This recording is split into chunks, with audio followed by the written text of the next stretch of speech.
আজকের এই ক্লাসে অষ্টম শ্রেণীর শিক্ষার্থীদের যে বাংলা প্রশ্ন রয়েছে তার বহু নির্বাচনে যে পার্টটা রয়েছে তার প্রশ্নের উত্তরটা আমরা করতে চলেছি।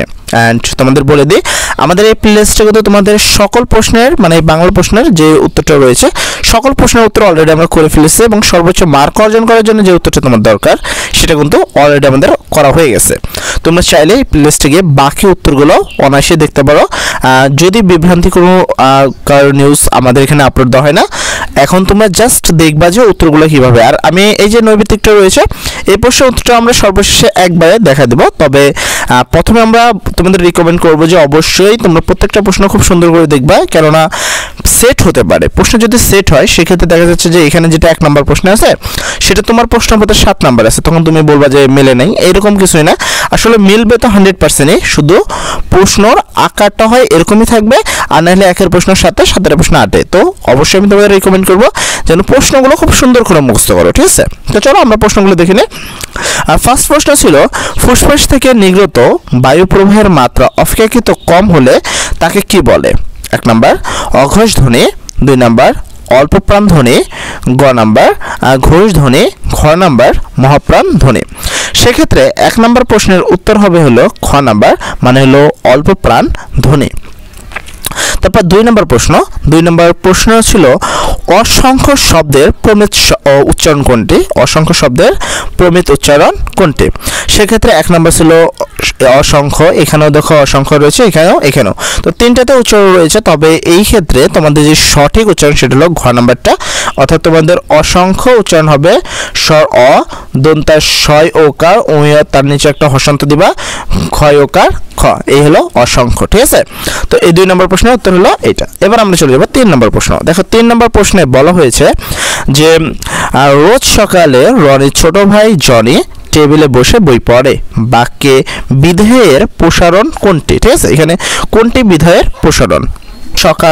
রোজ সকালে, খ নাম্বার হলো রনের ছোট ভাই, গ নাম্বার হলো টেবিলে বসে, ঘ নাম্বার রোজ সকালে টেবিলে বসে, ঠিক আছে? এক্ষেত্রে 3 নম্বর প্রশ্নের উত্তর হবে হলো ঘ নাম্বার, অর্থাৎ হলো রোজ সকালে টেবিলে বসে। এখানে তোমাকে বিধেয়কে প্রসারণ করা হয়েছে বা সম্প্রসারণ। এর পরবর্তীতে তোমাদের 4 নম্বর প্রশ্ন, স্বাদ হলো তরকারির স্বাদ চেয়ে দেখি, বাক্যের দাগায়িত শব্দগুলোকে কি বলে? 1 নম্বর সম্প্রচারিত শব্দ, খ নম্বর ভিন্নাত্মক শব্দ, গ নম্বর শব্দায়িত শব্দ, ঘ নম্বর সম্প্রচারিত ভিন্নাত্মক শব্দ। সেক্ষেত্রে 4 নম্বর প্রশ্নের উত্তর হবে হলো ঘ নাম্বারটা, অর্থাৎ হলো সম্প্রচারিত ভিন্নাত্মক শব্দ, ঠিক আছে? এরপর হলো 5 নম্বর হলো কৃত প্রত্যয়ের উদাহরণ আছে নিচের কোন শব্দে? 1 শত্রুতা, 2 মিশুক, 3 কবিত্ব, 4 মেঘলা। সেক্ষেত্রে 5 নম্বর প্রশ্নের উত্তর হবে হলো খ নাম্বার, অর্থাৎ হলো মিশুক। কৃত প্রত্যয়ের উদাহরণ আছে মিশুক শব্দের মধ্যে। তারপর হলো 6 নম্বর প্রশ্ন হলো অধি প্লাস বাসী সমান সমান অধিবাসী শব্দে অধি উপসর্গটি কোন অর্থ দত্তান্ন প্রকাশ করেছে? ক মধ্য, খ বিশেষ, গ বৃহত্ত এবং ঘ ঊর্ধ্বে।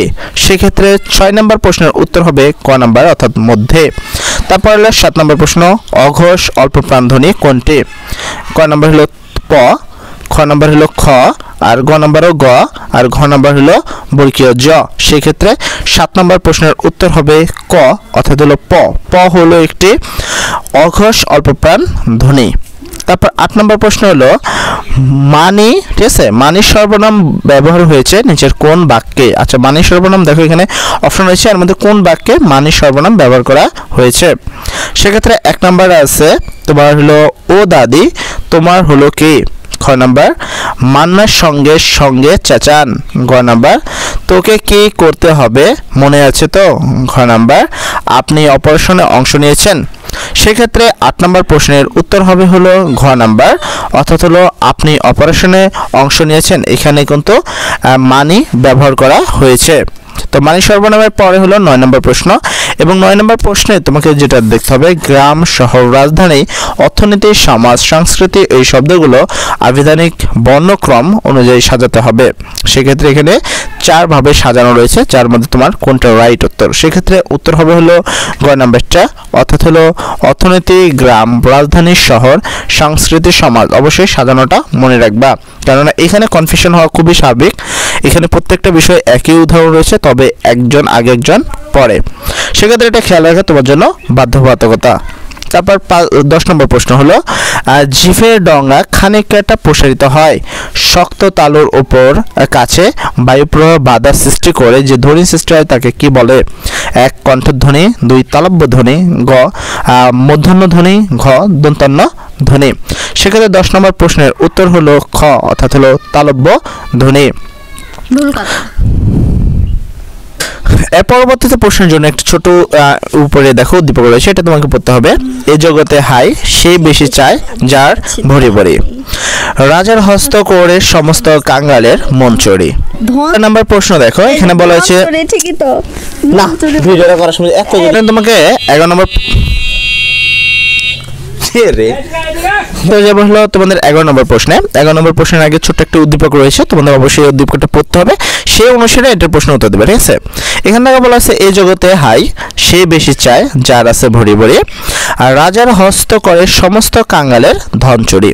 সেক্ষেত্রে 11 নম্বর প্রশ্ন দেখো কি রয়েছে, চরণদ্বয়ে যোগ গল্পের যে ভাবের প্রতিফলন ঘটেছে তা হলো। আচ্ছা, এখানে দেখো 3টা অপশন দেওয়া রয়েছে। এখানে তোমার প্রথমে বলা হয়েছিল প্রভাবশালীদের শোষণ, 2 নম্বর হলো শোষকদের সরুণ অবস্থা, তারপর হলো গ নাম্বার হলো দরিদ্রের অধিকার হরণ। সেক্ষেত্রে ক, খ, গ, ঘ, এখানে 4টি অপশন আছে, তার মধ্যে কোনটি রাইট? সেক্ষেত্রে তোমার 11 নম্বর প্রশ্নের উত্তর হবে হলো খ, মানে 1 আর 3 হলো রাইট, মানে হলো প্রভাবশালীদের শোষণ আর হলো 3 নম্বর দরিদ্রের অধিকার হরণ, এই দুইটা হলো রাইট উত্তর। তারপর চলে যাবো তোমরা 12 নম্বর প্রশ্নে। 12 নম্বর প্রশ্নে বলা হয়েছে, ঘোড়ার দেখাশোনা করে যে এক কথায় তাকে কি বলে? নাম্বার ক ফিরিঙ্গি, খ ধনুরি, গ সহিস এবং ঘ ফরাস। সেক্ষেত্রে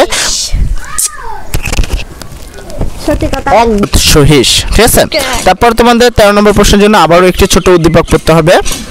এরকম কবিতা আছে, কবিতাটা পড়বা।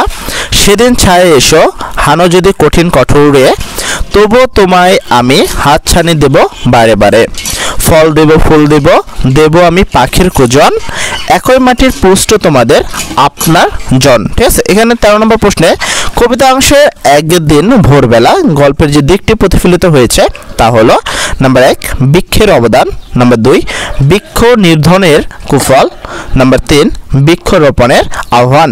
সেক্ষেত্রে এখানে 3 দেখো ক খ গ, এখানে অপশন দেওয়া আছে 1 2 1 3 2 3 1 1 2 3। সেক্ষেত্রে 13 নম্বর প্রশ্নের উত্তর হবে হলো খ নাম্বারটা, অর্থাৎ হলো 1 ও 3। এবার আমরা চলে যাব 14 নম্বর প্রশ্ন। এবার 14 নম্বর প্রশ্নে দেখো বলা হয়েছে,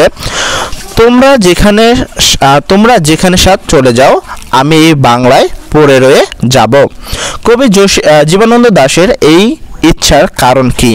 1 নাম্বার তোমার এখানে দেখো 1 নাম্বার বলেছে মহত্ব প্রীতি, 2 নাম্বার সৌজাত্য প্রীতি, 3 নাম্বার প্রকৃতি প্রীতি এবং ঘ নাম্বার স্বদেশ প্রীতি। সেক্ষেত্রে 14 নম্বর প্রশ্নের উত্তর হবে হলো ঘ নাম্বারটা, অর্থাৎ হলো স্বদেশ প্রীতি। 15 নম্বর প্রশ্নের আগে এখানে তোমাদের একটু ছোট্ট গল্প পড়ে নিতে হবে, যেটা এখানে দেখো বলা হয়েছে, ভুজলে মানুষ পাবি রে তুই অমূল্য সে ধন, মানুষ ধর মানুষ ভজ ওরে পাগল মন। এখানে 15 নম্বর প্রশ্ন ছিল, চরণদ্বয়ে সাম্যবাদী কবিতার যে ভাবের প্রতিফলন ঘটেছে তা হলো 1 সাম্যবাদ, 2 মানবতাবোধ, 3 মানব প্রেম। ঠিক আছে? সেক্ষেত্রে 1 নম্বর ক নম্বর আছে 1 2 1 ও 3 1 2 ও 3 1 2 3। সেক্ষেত্রে 15 নম্বর প্রশ্নের উত্তর হবে ক নাম্বারটা, অর্থাৎ 1 ও 2। তো এই ছিল তোমাদের 15টা নৈবিত্তিক প্রশ্নের উত্তর এবং সর্বোচ্চ সঠিক উত্তর। ঠিক আছে? এই প্রশ্নটা আগামীকাল যেমন গুরুত্বপূর্ণ, তোমাদের সেভাবে মুখস্থ রাখা অনেকটাই ইম্পর্টেন্ট, কেননা প্রশ্নের সেট হতে পারে। আমি যেমনটা বলেছিলাম যে এইটার শেষে আমরা উত্তরটাকে একবার দেখে দিব, তাই চলো আমরা উত্তরটা দেখে নেব। ও তার আগে একটা ছোট্ট কথা, আমাদের এই প্লেলিস্টে দেখো তোমাদের সকল প্রশ্নের উত্তর অলরেডি আপলোড করে দিয়েছি। তাই তোমরা বিভ্রান্ত না হয়ে আমাদের এই চ্যানেলের সোজা প্লে লিস্টে চলে যাও এবং তোমাদের সকল প্রশ্নের সর্বোচ্চ মার্ক অর্জন করার জন্য যে উত্তরটি লেখা হয়েছে সেগুলো একটু দেখে নাও, যেন আগামীকাল তুমি পাও সবচেয়ে বেশি এবং সর্বোচ্চ মার্ক। তো চলো আমরা বেশি কথা না বলে প্রশ্নের উত্তরটা এক কথায় দেখে নেব। প্রশ্নের উত্তর এক কথা দেখো। 1 নম্বর প্রশ্নের উত্তর ছিল খ, যেটা হলো অল্প প্রাণধ্বনি। 2 নম্বর প্রশ্নের উত্তর ছিল ঘ, যেটা ছিল অসংখ্যা। তারপর 3 নম্বর প্রশ্ন ছিল ঘ, যেটা ছিল রোজ সকালে টেবিলে বসে। 4 নম্বর প্রশ্নের উত্তর ছিল ঘ, যেটা ছিল সম্প্রচারিত ভিন্নাত্মক শব্দ।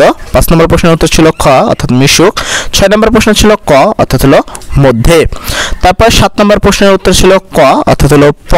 তারপর হলো তোমার 8 নম্বর প্রশ্ন হলো ঘ, অর্থাৎ হলো আপনি অপারেশনে অংশ নিয়েছেন।